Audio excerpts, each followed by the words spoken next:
Gracias por continuar con nosotros aquí en la televisión pública. Se los decíamos antes de la tanda, vamos a hablar de criminalidad en nuestro país, porque a partir de la columna que salió hace muy poquitos días en La Diaria del sociólogo Luis Eduardo Moraz, miembro del Instituto de Sociología Jurídica de la Facultad de Derecho de la UDELAR, y queremos abrir una conversación crítica y cruzarla con datos que este instituto acaba de hacer públicos sobre algunos análisis que hicieron sobre juzgados especializados en crimen organizado y qué es lo que estos datos nos dicen. Así que es un gusto recibir nuevamente en esta casa, hace pocos días lo tuvimos aquí, a Luis Eduardo. ¿Cómo estás? Muy bien, muchas gracias por la invitación. Es un placer realmente. La otra vez nos dejaste no picando, pero sí con mucha interés y avidez por entender de qué se trata este estudio, por qué lo enfocaron ahí.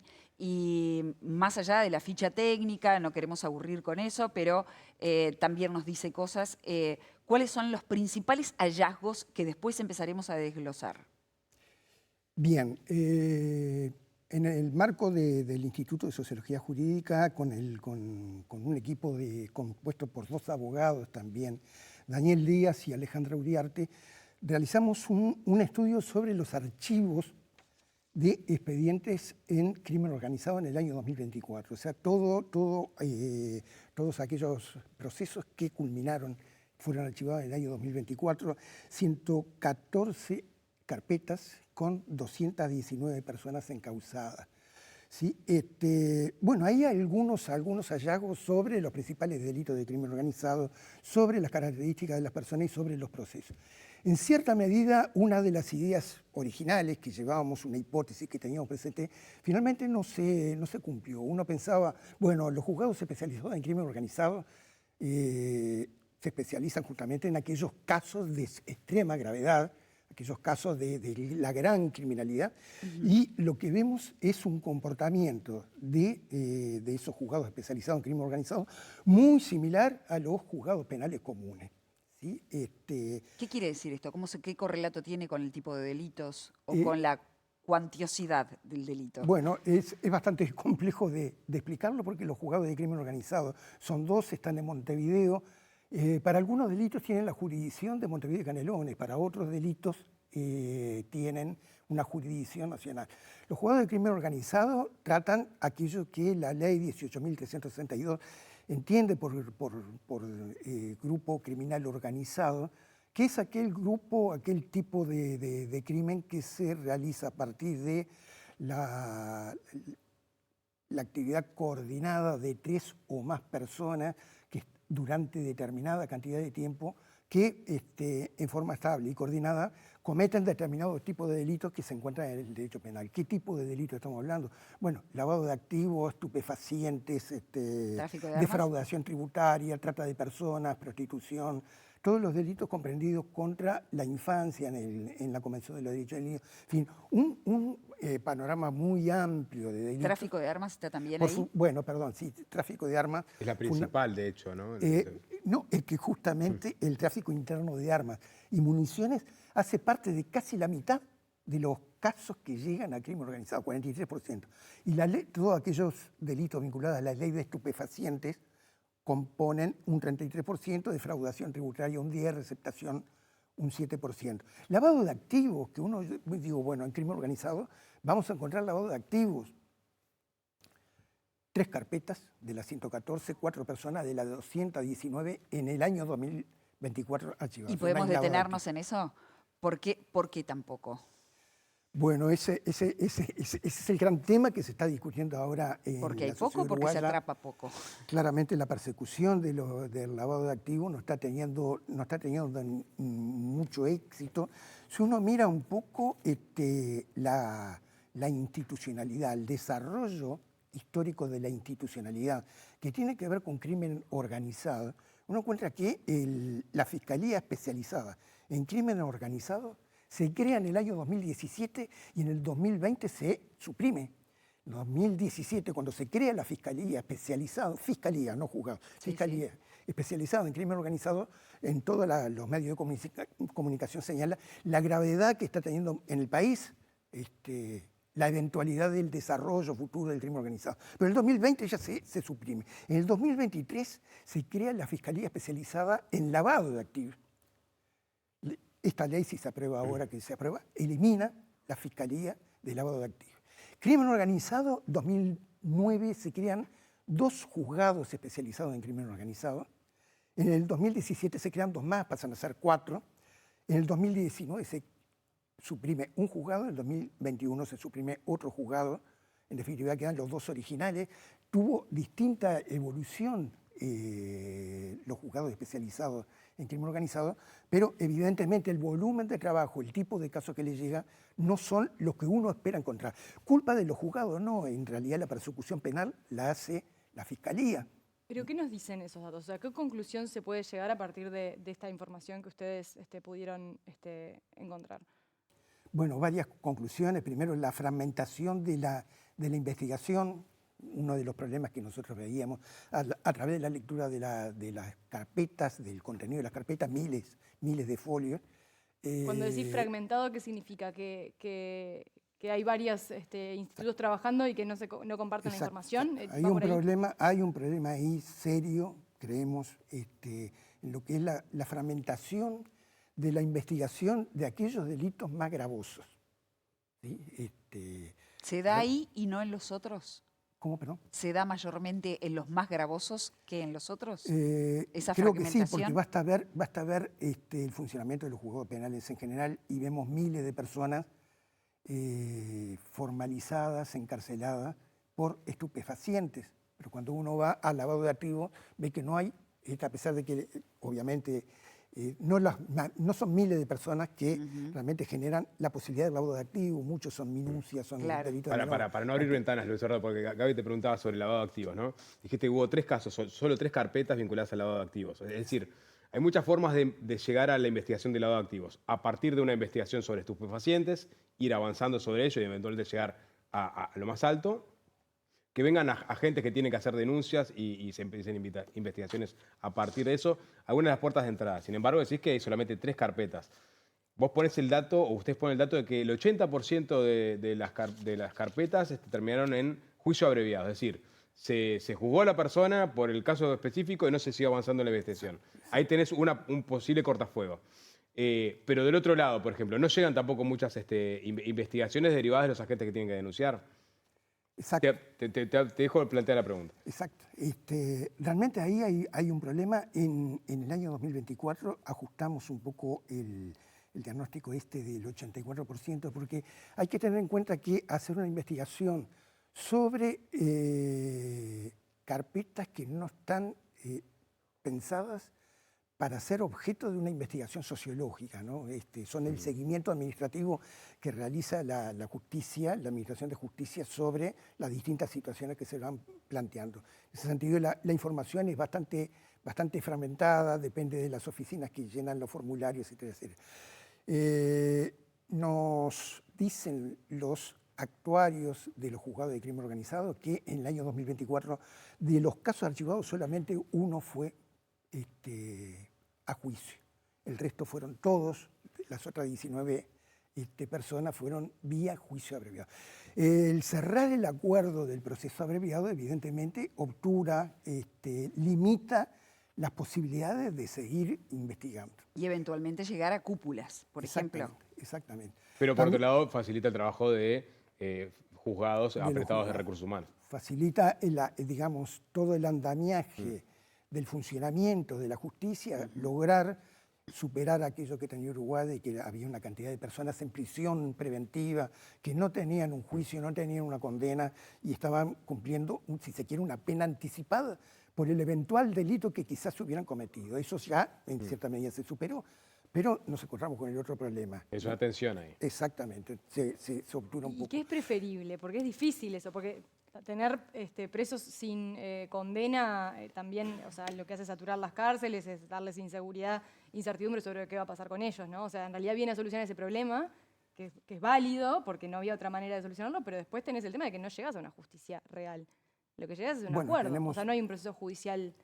Hay investigaciones de la Facultad de Derecho justamente de que ahora hay presos sin juicio. Antes era presos sin condena, ahora tenemos presos sin juicio, porque hay muchos casos donde el juicio abreviado se realiza en determinadas condiciones que no son las mejores, efectivamente, para que la persona realmente pueda tener una defensa correcta. Se hace muy sobre los hechos, distintas situaciones se presentan. Lo cierto es que la Fiscalía tampoco cuenta con los recursos. La Fiscalía tiene un contador para investigar delitos que son complejos. Algo que también aparece en crimen organizado, que quizás es una diferencia importante respecto al funcionamiento de los procesos de la justicia común, es la cantidad de defensa de particular confianza. Fundamentalmente en el momento de la firma del acuerdo. Exactamente. En el momento de la firma del acuerdo, 64, más de 2/3 prácticamente de las carpetas, de los casos que llegan a crimen organizado, son con abogado de particular confianza, cosa que en la justicia penal común es un 25%. Una distancia muy grande en la justicia penal común respecto al crimen organizado. Y eso que es el crimen organizado que paga servicios para defender a estas personas para que no salten más cosas. Muy probablemente. Después se lo cobra. Aumenta la dependencia. Porque esa defensa que hace de particular confianza el crimen organizado, yo prefiero hablar de narcotráfico, más que crimen organizado, porque es una cosa, crimen organizado son muchísimas más cosas. Pero bien, obviamente que después eso se cobra. Otra de las cosas que también es una gran diferencia es que 64% de las penas no son sustitutivas, no son prisión efectiva en crimen organizado. Cuando uno mira la justicia penal común, ve que solo el 25% son medidas sustitutivas. Entonces, pero eso es bueno o malo, Sorrado, porque la gente se pide el sistema político muchas veces penas sustitutivas. Entre otras cosas, para no generar, replicar la violencia dentro de las cárceles. Pero vos estás diciendo otra cosa acá. Estás diciendo que en realidad las penas sustitutivas son un beneficio que logran estas personas enjuiciadas. Ciertas personas. Efectivamente. Defraudación tributaria, por ejemplo, no hay casos de prisión efectiva. Cuando tenemos defraudación tributaria, uno de los casos, 70 millones de pesos del año 2021. Esos, de acuerdo a la DGI, la defraudación era por 70 millones de pesos, más de 70 millones de pesos. Del año 2021 no se aplica prisión efectiva. Ahí entra toda la discusión acerca de cuál es el daño social protegido, cuál es la dañosidad y la pena aplicada en función. Pero tenemos mujeres que por entrar algunos gramos de marihuana cumplen prisión efectiva durante años. Tenemos delitos de defraudación tributaria que no ameritan la privación de libertad. Y acá me gustaría empezar a disgregar algunos grandes conceptos que se desprenden de este análisis que hacen. Es que el perfil del delito es joven, es varón, es de contexto crítico, que hay indicadores de precariedad encausado por tráfico de armas o estupefacientes, personas mayor de edad residen en otros barrios que no son carenciados precisamente, con una causa por cifras importantes de defraudación tributaria, que es un poco lo que te acababas de referir, y que 3 de cada 4 mujeres encausadas lo fueron por vinculación al tráfico de armas o estupefacientes en alguna de sus formas. Estos serían algunos. Explícanos un poco cómo se llega a estos datos. ¿Qué implican en sí? Si uno mira en Montevideo, el mapa de aquellas personas encausadas en crimen organizado, ve un mapa casi superpuesto al mapa de los homicidios y casi superpuesto a el mapa de necesidades básicas insatisfechas, pobreza, desigualdad, desempleo, precariedad en los distintos indicadores, ¿sí? Hay determinadas zonas, 6 de cada 10 casos de los encausados por crimen organizado que residían en Montevideo pertenecen a los municipios A, D y F y aquellas zonas de mayor exclusión social. Entonces uno se encuentra ahí, por eso le decía al comienzo, la sorpresa que nos llevamos cuando nos encontramos y decimos, bueno, vamos a crimen organizado y acá hay cosas gordas. Y es el esmirriado muchacho en situación de precariedad. ¿Y esto no es algo que se presumía, Luis Eduardo? ¿Que podría presumirse? Lo presumíamos a través de la actuación de los juzgados de penal común. Ahora se constata con datos. Vos decís en realidad que esperabas, digamos, gente causada en los municipios costeros, porque crimen organizado te vende también, digamos, narcos de alto perfil, pero estás encontrando en realidad que pero por otro lado tenés los abreviados, es decir, o sea, se encausa a la gente que hizo un delito menor dentro del mundo del narcotráfico, no se avanza más. O es que tenemos bandas que operan en estos lugares y no tenemos grandes bandas de crimen organizado. Bien, ahí hay un tema, las supuestas bandas, separar lo que son aquellos que tienen una capacidad realmente de manejar cifras importantes, la capacidad de manejar ese tipo de cargamento, y aquellas personas que son instrumentales para esa finalidad, que son los que se están matando entre sí en las determinadas zonas. Las órdenes de allanamiento que se les pide a los juzgados especializados de crimen organizado no dan una dirección. Son casas sin número, de calles sin nombre. Es una descripción de un lugar. El camino al fondo. La Puerta Verde. Es un ranchito que no tiene número, la casa y la calle no tiene nombre. Entonces, cuando uno dice que esto es el crimen organizado, realmente, bueno, ahí entra la gran duda de qué es lo que estamos persiguiendo con el crimen organizado. Ahí ya entra toda una discusión que tiene que ver con los homicidios, el perfil de los homicidios, las situaciones que se están dando en los distintos barrios en Montevideo. Hasta Y ahora Canelones, que es otro dato que sale, ¿no? Montevideo y Canelones como los principales lugares donde se concentra este tipo de delito. Exactamente, exactamente. La ajenidad total respecto al crimen organizado y a los homicidios que se dicen pertenecen al crimen organizado de toda la franja costera. Por el lado del crimen organizado, las seccionales primera a la 11 tienen apenas 17 casos.